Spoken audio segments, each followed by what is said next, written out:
ಅಸ್ಸಲಾಮ್ ಅಲೈಕುಂ ಬಿಸ್ಮಿಲ್ಲಾಹಿ ರಹಮಾನಿ ರಹೀಂ. ಇಂದು ನಾನು ನಿಮಗೆ ಸ್ವಂತ ಮನೆಗಾಗಿ ಯಾವ ಸೂರವನ್ನು ಓದೋದು ಅಂತ ನೋಡೋಣ. ಎಷ್ಟೋ ಜನಕ್ಕೆ ಸ್ವಂತ ಮನೆ EMI ಅಲ್ಲಿ ತಗೊಳ್ತೀವಿ, ಅದನ್ನ ಕಟ್ಟೋದಿಕ್ಕೆ ಆಗೋದಿಲ್ಲ. ಮತ್ತೆ ಅದಕ್ಕೆ ಪರಿಹಾರ, ಮತ್ತೆ ಸ್ವಂತ ಸೈಟ್ ಇರುತ್ತೆ, ಮನೆ ಕಟ್ಟೋದಿಕ್ಕೆ ಆಗ್ತಾ ಇಲ್ಲ. ಅದಕ್ಕೆ ಮತ್ತೆ ಸೈಟು ಇರಲ್ಲ, ಕಟ್ಟೋದಿಕ್ಕೆ ಮನೇನೂ ಇರೋ ಮನೇನೂ ಇರಲ್ಲ ಅಂಥವರಿಗೆ ಅಪಾರ್ಟ್ಮೆಂಟಲ್ಲಿ ಮನೆ ತಗೊಂಡು ಅದಕ್ಕೆ ಕಟ್ಟೋದಿಕ್ಕೆ ಆಗೋದಿಲ್ಲ. ಅಂಥ ಟೈಮಲ್ಲಿ ಯಾವ ಸೂರವನ್ನು ಓದಬೇಕಂತ ನೋಡೋಣ ಬನ್ನಿ. ಇನ್ಶಾಲ್ಲಾ ಇದು ಓದುವುದರಿಂದ ಅಲ್ಲಾಹ್ ಎಂಥ ಎಂಥ ಕಷ್ಟದಲ್ಲಿರೋರ್ಗು ಆ ಕಷ್ಟವನ್ನು ಪರಿಹಾರ ಮಾಡಬೇಕು. ಆಮೀನ್. ಸ್ವಂತ ಮನೆಗಾಗಿ ಯಾವ ಸೂರ ಹುರಾನಿಂದ ಓದಬೇಕಂದ್ರೆ ಫಸ್ಟ್ ನಾವು ಅಸ್ತಗ್ಫಿರಲ್ಲ ಓದಬೇಕು. ನಮ್ಮ ಅಸ್ತಗ್ಫಿರಲ್ಲ ಎಷ್ಟೋ ಜನ EMI ತಗೊಂಡ್ಬಿಟ್ಟಿರ್ತೀವಿ, ಅದಕ್ಕೆಲ್ಲ ನಾವು ಅಸ್ತಗ್ಫಿರಲ್ಲ ಓದಬೇಕು. ಇವಾಗ ಎಂತಹ ಪ್ರಾಬ್ಲಮ್ ಆದರೂ ಫಸ್ಟ್ ನಾವು ಹೋಗೋದು EMIಗೆನೆ. ಸಾಲ ಎಲ್ಲಿ ತಗೊಳ್ತೀವಿ? ಬ್ಯಾಂಕಲ್ಲಿ ತಗೊಳ್ತೀವಿ. ಅದರಿಂದ ಇಷ್ಟು ಬಡ್ಡಿ ತಗೊಳ್ಳೋದೇ ತಪ್ಪು, ಕೊಡೋದು ತಪ್ಪು, ತಗೊಳ್ಳೋದು ತಪ್ಪು. ಅಂದರೆ ನಮ್ಮ ಕಷ್ಟಕ್ಕೆ ಎಲ್ಲರೂ ತಗೊಂಡೇ ತಗೊಳ್ತಾರೆ. ಅದಕ್ಕೆ ನಾವು ಫಸ್ಟು ಅಸ್ತಗ್ಫಿರುಲ್ಲಾ ಓದಬೇಕು. ಇನ್ನು ಮುಂದೆ ನಾವು ಬಡ್ಡಿ ತಗೊಳ್ಳೇಬಾರ್ದು, ಬಡ್ಡಿ ಕೊಡಲೂಬಾರ್ದು, ತಗೊಳ್ಳೂಬಾರ್ದು. EMI ಹತ್ರನೇ ಹೋಗ್ಬಾರ್ದು. ಅಲ್ಲ ಹತ್ರ ಕೇಳಬೇಕು. ಅಲ್ಲ ಹತ್ರ ಹೇಗೆ ಕೇಳಬೇಕು? ಫಸ್ಟು ಜಾನಿ ನಮಾಜ್ ಹಾಕ್ಕೊಂಡು, ಮುಸಲ್ಲ ತಗೊಂಡು ಹಾಕ್ಕೊಂಡು, ತಸ್ಬಿ ಒಂದು ಕೈಯಲ್ಲಿ ಎತ್ಕೊಳ್ಳಿ, ಖುರಾನ್ ಎತ್ಕೊಳ್ಳಿ, ಕುತ್ಕೊಳ್ಳಿ, ಅಳ್ತಾ ಅಳ್ತಾ ಕೇಳಿ. ಅಲ್ಲ ಅಲ್ಲ ಕೊಡಬೇಕಂದ್ರೆ ನಾವು ಅದಕ್ಕೆ ವಾಪಸ್ ಕೊಡೋ ಥರನೇ ಇರಲ್ಲ. ಬೇರೆ ಯಾರಾದರೂ ಕೊಟ್ಟರೆ ಅವ್ರಿಗೆ ಕೊಡಬೇಕು. ಅಲ್ಲ ಹತ್ರ ಕೇಳಬೇಕು ನಾವು. ಅಲ್ಲ ಕೊಟ್ಟರೆ ಅದನ್ನು ಯಾರು ಕಿತ್ಕೊಳ್ಳೋದಕ್ಕೂ ಆಗೋದಿಲ್ಲ. ಅದಕ್ಕೆ ನಾವು ಫಸ್ಟು ಅಸ್ತಗ್ಫಿರಲ್ಲ 200 ಬಾರಿ ಅಸ್ತಗ್ಫಿರಲ್ಲ ಕುತ್ಕೊಂಡು ಓದಬೇಕು. ಅಸ್ತಗ್ಫಿರಲ್ಲ ಅಳ್ತಾ ಅಳ್ತಾ ಅಸ್ತಗ್ಫಿರಲ್ಲ 200 ಬಾರಿ ಓದಿದಾದ್ಮೇಲೆ ದರೂದೆ ಇಬ್ರಾಹಿಮನ್ನು 100 ಬಾರಿ ಓದಬೇಕು. ಮತ್ತು ಸೂರೆ ಬಖ್ರಾವನ್ನು 1 ಬಾರಿ ಓದಬೇಕು.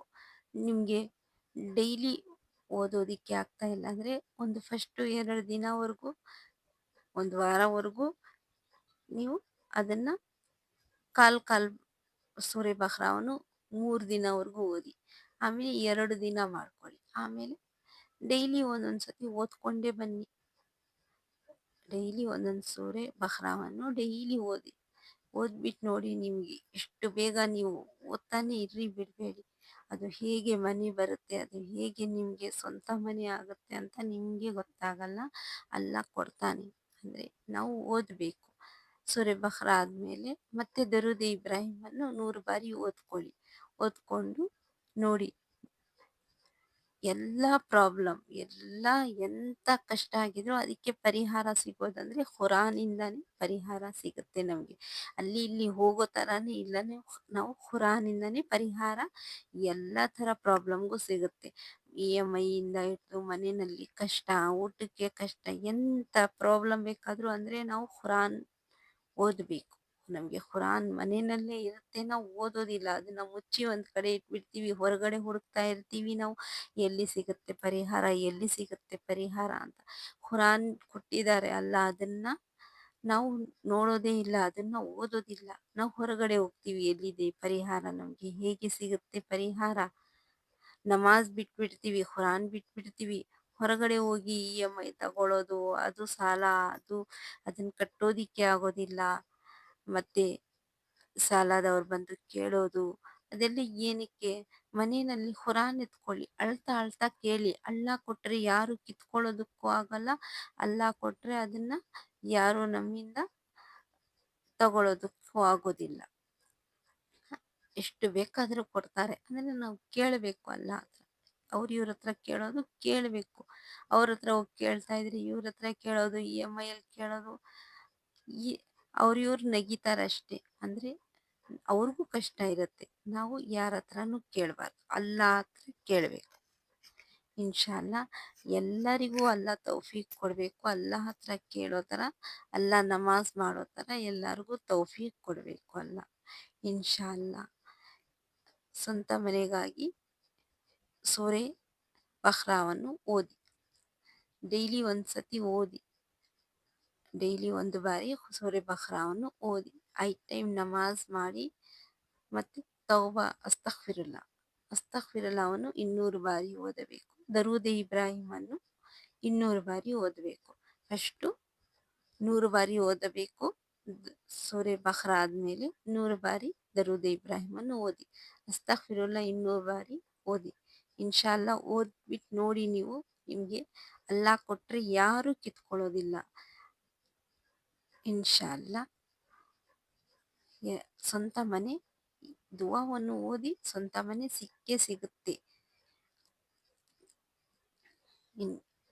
ಇನ್ನು ಖುರಾನ್ ಯಾವತ್ತು ಓದ್ತಾ ಇದ್ರೆ ನಮ್ಗೇನು ಭಯನೇ ಇರಲ್ಲ. ನಾವು ಓದ್ತಾ ಇದ್ದೀವಿ, ನಮ್ಗೇನು ಅಲ್ಲಾ ಕೊಡ್ತಾನೆ ಅನ್ನೋ ನಮಗೆ ಒಂದು ಇದು ಇರುತ್ತೆ. ಬೇರೆಯವ್ರ ಹತ್ರ ಹೋಗಿ ಕೇಳ್ತೀವಿ ನಾವು, ಏನು ಅವ್ರು ಕೊಟ್ಟಿಲ್ಲ ಅಂದರೂ ನಮಗೆ ಅವ್ರ ಹತ್ರ ನಾವು ಕೇಳಿದ್ವಿ, ಈ ಥರ ಆಯ್ತಲ್ಲ, ಅವ್ರು ನಕ್ಕೊಂತಾರೇನೋ, ಅವ್ರು ನಮ್ಮ ಹತ್ರ ಬಂದು ಕೇಳಿದ್ರು ಅಂತ EMI ತಗೊಂಡ್ರೆ ಮತ್ತೆ ನಾವು ಅವ್ರು ಬಂದು ನಮ್ಮ ಮನೆ ಹತ್ರ ನಿಂತ್ಕೊಳ್ಳೋದು, ಇಷ್ಟು ಪ್ರಾಬ್ಲಮ್ ಇದೆ.